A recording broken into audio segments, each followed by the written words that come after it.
It's September 26th here in Seoul, and I'm Kim Dami. We begin with these stories making the headlines at this hour. Starting with the Israel-Hezbollah conflict. Israel's military chief told his troops that its airstrikes on Lebanon were preparing the way for a possible ground operation against Hezbollah. And for the first time, a missile fired by Hezbollah reached the Tel Aviv area. In New York, attending an open debate at the UN General Assembly, South Korea's top diplomat Cho Tae raised the limitations of the UN Security Council, pointing out apparent arms deals between North Korea and Russia. Russian President Vladimir Putin is broadening the list of conditions for the use of nuclear weapons, a move which is seen as an effort to discourage the West from allowing Ukraine to strike Russia with long-range weapons. Israel is on the brink of a potential ground operation against Hezbollah in Lebanon. With the conflict escalating, the UN Security Council convened an emergency meeting on Wednesday local time. Our Kim Jong-sil has the latest. Israel's top general said on Wednesday that the military is preparing for a potential ground incursion into Lebanon. According to a military press release, Lieutenant General Herzi Halevi told troops on the northern border that Israel's ongoing airstrikes are intended to prepare the ground for a possible entry and to continue degrading Hezbollah. However, the U.S. Pentagon said on Wednesday that any potential ground invasion did not appear imminent. Israeli airstrikes have already led to over 600 deaths in Lebanon this week, with Lebanese health officials reporting that casualties include women and children. Hezbollah, meanwhile, has intensified its attacks, including firing a ballistic missile at Tel Aviv on Wednesday. The militant group said it was targeting the headquarters of Israel's intelligence service, Mossad. This is the first time in history that Hezbollah terrorists have fired at the city of Tel Aviv. Thank God the missile was successfully intercepted. Immediately following the missile attack, the launcher in southern Lebanon was struck and destroyed. The Israeli military's extensive air raids on Wednesday targeted more than 280 Hezbollah targets across Lebanon. Israeli Prime Minister Benjamin Netanyahu said Israel will not rest until residents return home, referring to people who fled from northern Israel due to Hezbollah attacks. According to the Lebanese Health Ministry, Wednesday's Israeli airstrikes have killed at least 81 people and injured over 400 others. UN Secretary General Antonio Guterres urged for the fighting to stop. Hell is breaking loose in Lebanon. As I told the General Assembly yesterday, we should all be alarmed by the escalation. Lebanon is at the brink. The UN chief added that the world cannot afford Lebanon to become another Gaza and that an all-out war must be avoided at all costs. Kim Jong-sil, Arirang News. South Korean Foreign Minister Cho Tae noted the limitations of the UN Security Council, citing North Korea's arms deal with Russia in violation of the Council's resolutions. During an address at the UNSC open debate on leadership for peace on Wednesday, South Korea's top diplomat raised the issue, noting the Security Council's limitations in effectively pressing security issues. Jo said that Russia uses its veto power to undermine the international non-proliferation regime, calling on Pyongyang and Moscow to comply with relevant UNSC resolutions, which he stressed were unanimously adopted by the chamber. High-level participants discussed issues on Russia's war in Ukraine, the situation in the Middle East, and the civil war in Sudan during the open debate. Russian President Vladimir Putin has officially announced a revision of Russia's nuclear doctrine, which includes the principles of nuclear weapons use. It's being interpreted as a strong warning to the West over a potential approval of Ukraine's use of long-range weapons. Lee Seung-ja reports. In what is being considered a strong warning against the West, Russian President Vladimir Putin has announced that he will be making revisions to Moscow's nuclear doctrine. Speaking during Russia's Security Council meeting, the Russian leader announced a set of revisions which include a stipulation that an attack against Russia by a non-nuclear power with the support of a nuclear power will be seen as a joint attack on Russia. While Putin did not specify if such action would be met with a nuclear response, he stressed that Moscow could use nuclear weapons in response to conventional attacks that pose a critical threat to the country. Russia has previously mentioned lowering its threshold on nuclear weapons use as a warning to Western countries, including the U.S., which could approve Ukraine's use of long-range weapons against Russia. Putin made specific references to long-range weapons that could potentially be used by Ukraine if Western countries give Kyiv the green light. According to the Russian president, such weapons include strategic and tactical aircraft, cruise missiles, drones, hypersonic, and other flying vehicles, adding that the use of these weapons could be met with a nuclear response.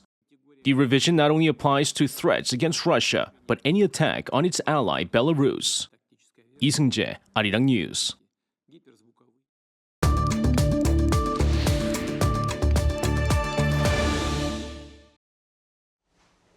The Organization for Economic Cooperation and Development says South Korea's economy will grow 2.5% this year, and the global economy is looking to remain resilient. Let's turn to Professor Yang Idong for details. Good morning.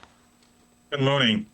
The OECD downgraded its forecast for South Korea's economic growth, considering its outlook was 2.6 back in July. Should we be worried, or is this a concern? Well, this 2.5% growth rate is actually the same as that of IMF, KDI, and ADB, even though it is a 0.1% point lower than our government estimation. So I should say that there are both good and bad news within this the number. The good news is in the beginning, in the last February, the OECD estimated 2.2. Mm-hmm. And if you remember the growth rate of last year, which was 1.4%, and this number is pretty decent and handsome. But the bad news is they lowered by 0.1% point, even though they never mentioned clearly about the reasons for their lowering of this number. But you can estimate that in the first quarter of this year, our growth rate compared to previous quarter, our growth rate amounted to 1.3%. And this number means 3.3% YOY, but unfortunately last quarter, second quarter, our growth rate stepped back by 0.2%. Mm-hmm. That means 2.3%, the annual growth. And these are the major reasons for their adjustment. Well, the Bank of Korea has already lowered its outlook to 2.4% for South Korean economy, citing poor domestic demand. Professor Yang, when do you think local domestic consumption will actually recover? Well, we can also depend on the report of KDI issued the August. Well, domestic demand consists of civil consumption, private consumption, and investment by the companies. So the KDI estimate and analyzed that we have a big problem in both aspects of domestic demand. So, for example, they originally estimated that the civil consumption will increase about 1.8, but it is adjusted to 1.5 growth. And even the corporate investment is more dramatic. Initially, they estimated about 2.2 growth, but now adjusted to 0.4% growth. So you may wonder what is all those pessimistic estimations and adjustment in the domestic demand. The major reason is higher interest rate. And high interest rate, which is still 0.5% for the past more than 13 months, and the FED, some weeks ago, they lowered their base interest from 5.5 to 5.0. And many economic experts actually insist and argue that the BOK will also follow suit of FED to lower the base interest rate that try to help boost up our domestic consumption. So that is the current status about the domestic demand.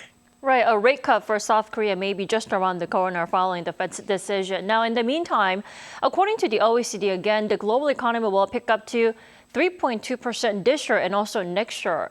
Where is this confidence coming from? Okay, now we are talking about the global economy.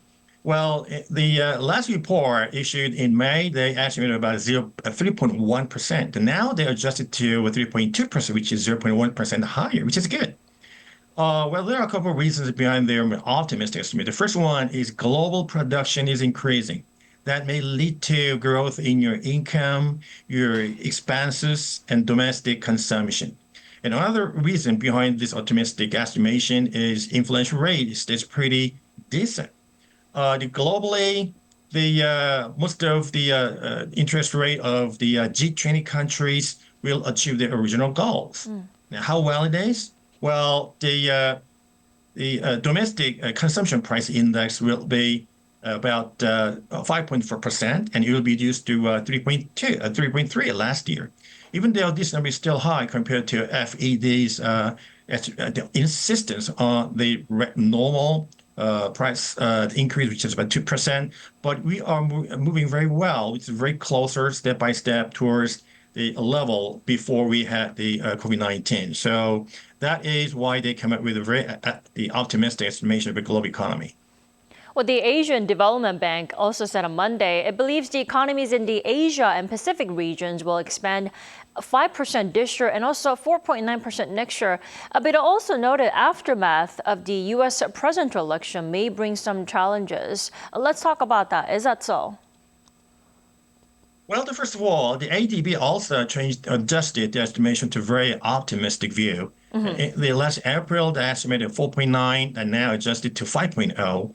Why? Due to the abrupt increase in demand for the AI, and there are lots of memory chip manufacturing factories located in Asian countries such as Taiwan, Singapore, Hong Kong, and Korea. And besides, the automobiles are very, very good for export to American market. China and Korea are the major beneficiaries. And you mentioned about the United States presidency election.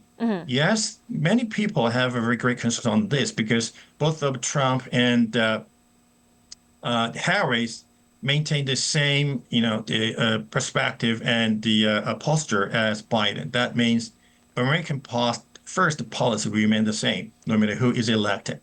But Donald Trump is more and more aggressive because he declared that they will apply overall 10% increase in the income tariff, and also he will charge, even higher the import tariff to Chinese products in the ranges of 60% up to 200%.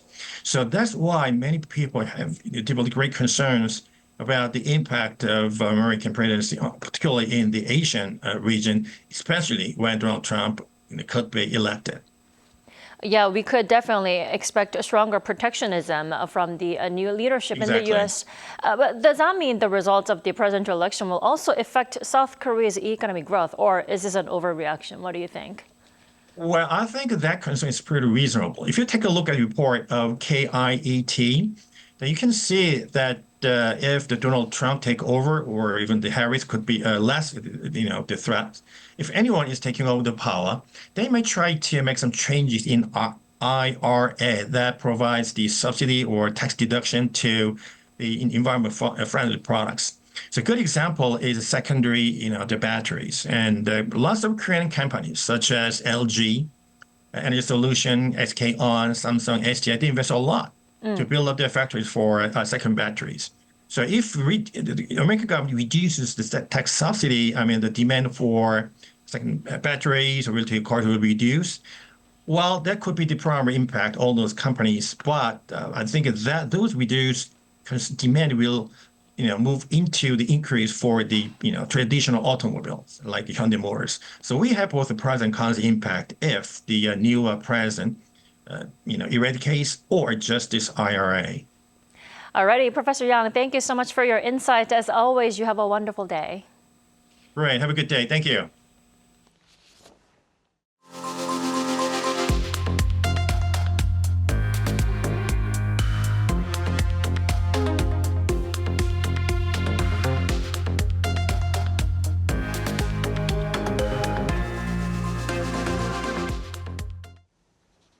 In July, South Korea saw the largest increase in the number of births in almost 12 years. And the number of marriages, a key factor affecting birth rates, also reached a record high for July. Our Shin Ha-young explains. The number of births in South Korea in July rebounded to the 20,000 range for the first time in 6 months. Data from Statistics Korea released on Wednesday showed that there were 20,601 births, a 7.9% increase compared to the same month last year. This is the largest monthly year-on-year increase since October 2012. An official from the agency attributed the rise in July to a base effect from low birth rates the previous year, as there was a 6.8% year-on-year decrease in July last year. The growth was also due to more couples getting married after postponing their wedding during the earlier stages of the COVID-19 pandemic. The rise in July is due to a surge in marriages after COVID-19, which picked up from August 2022 to March 2023. Typically, it takes about 2 years after marriage to have the first child. The number of deaths rose 0.4%, bringing the natural decline in population to more than 7,600. Meanwhile, the number of marriages in July rose 32.9% to over 18,000. This is the biggest year-on-year increase for any July since data was first collected in 1981, and overall it's the largest in 28 years since January 1996, when there was a 50.6% increase. The official said that the sharp rise in the number of marriages was a positive sign, as it could lead to more births in the future. 신하영, Arirang News. Korea's largest hydrogen exhibition is in full swing this week to showcase the latest alternatives to fossil fuels amid the global campaign to reduce carbon footprints. Our Lee Soo-jin was there. In the global quest to create a low-carbon future, hydrogen energy is a crucial renewable resource for reducing emissions. And the latest hydrogen technologies are on display at the 5th H2 Mobility Energy Environment Technology Expo. This year's H2 Meet is the largest yet, featuring 317 companies and institutions from 24 different countries in attendance, and takes place in the city of Goyang, Gyeonggi-do Province from Wednesday to Friday. Our country, along with the private sector, is working to lead the global hydrogen economy. We aim to expand hydrogen-powered buses and trucks to meet larger-scale demand and steadily build infrastructure, such as liquefied hydrogen refueling stations. To back these initiatives, the government plans to have 660 hydrogen refueling stations by 2030, nearly doubling the current 332 nationwide. Expanding the availability of these stations is essential for commercializing hydrogen energy, which offers several advantages over electric vehicles. Hydrogen vehicles can charge within 5 minutes, unlike electric cars, and can travel longer distances. The event showcased gas tube trailers and liquid hydrogen tank trailers, which transport hydrogen to refueling stations. Gaseous hydrogen is designed for vehicles requiring rapid refueling, while liquid hydrogen is suited for heavy-duty applications such as long-distance trucks and buses. With the hydrogen market being projected to grow significantly as adoption of renewables becomes more widespread, local companies such as Hyundai Motor have already begun developing their own hydrogen value chain. Hydrogen value chain business brand that spans from hydrogen production, storage, transportation, and application. And we are leveraging our group's affiliates, technologies, and business cases. And on the local government level, provinces like Gyeonggi-do showcase their achievements, which include establishing hydrogen production facilities. With hydrogen a big part of the country's drive to go carbon neutral by 2050, these technologies will help push the hydrogen sector forward. Lee Soo-jin, Arirang News.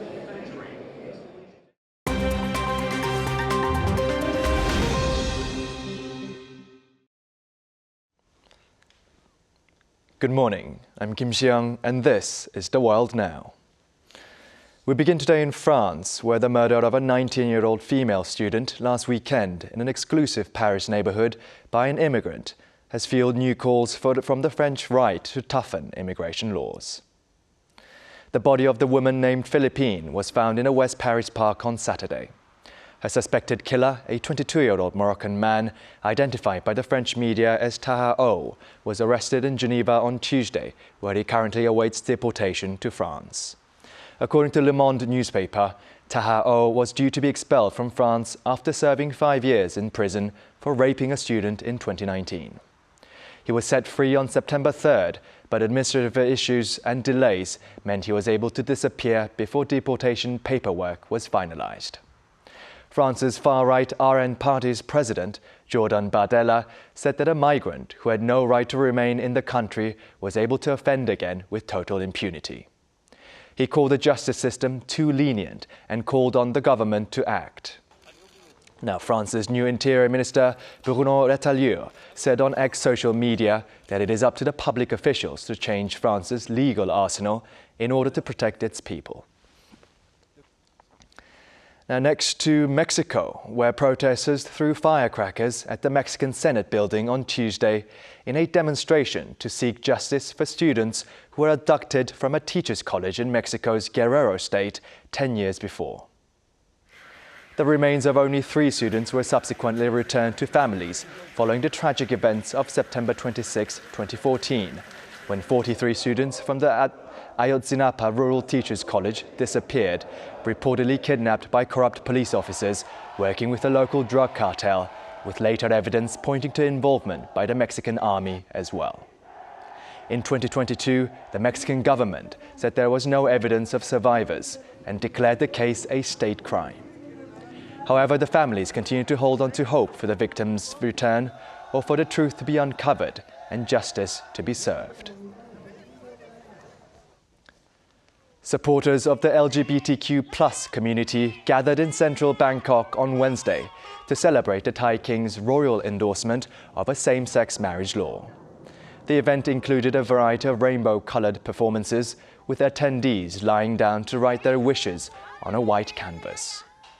Earlier this year, the Thai parliament passed a marriage equality bill, making the country the first in Southeast Asia and the third in Asia to recognize homosexual marriage. Royal endorsement was finally published in the official Royal Gazette late on Tuesday, allowing the bill to come into force in 120 days or January 22, 2025. Meta, the owner of Facebook, showcased its first working prototype of its augmented reality glasses called Orion on Wednesday at the annual Connect conference in California.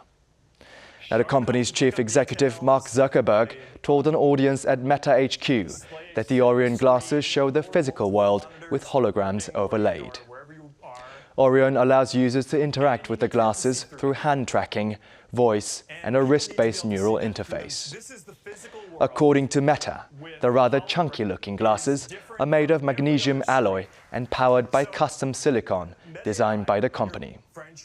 Zuckerberg called the prototype a dev kit, adding that Meta will work on making a cheaper, smaller, sleeker version for consumers in the future.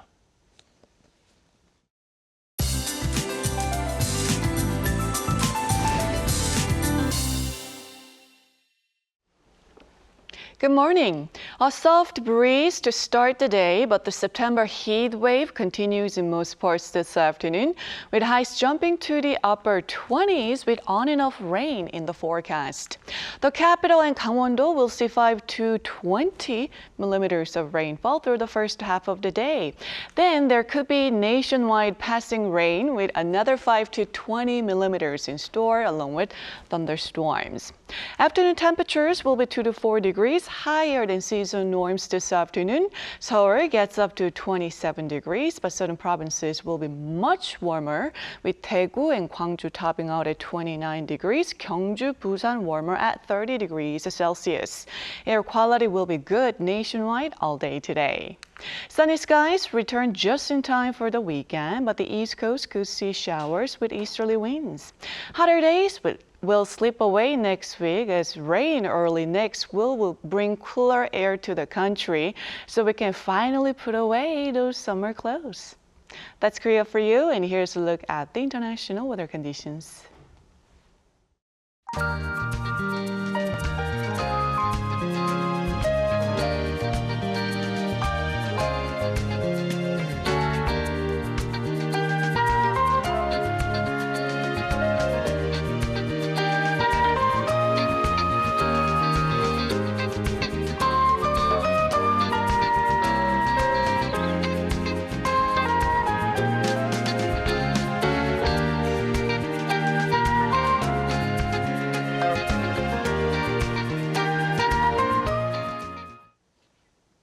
That's all we have for our morning edition of Arirang News. Thanks for watching.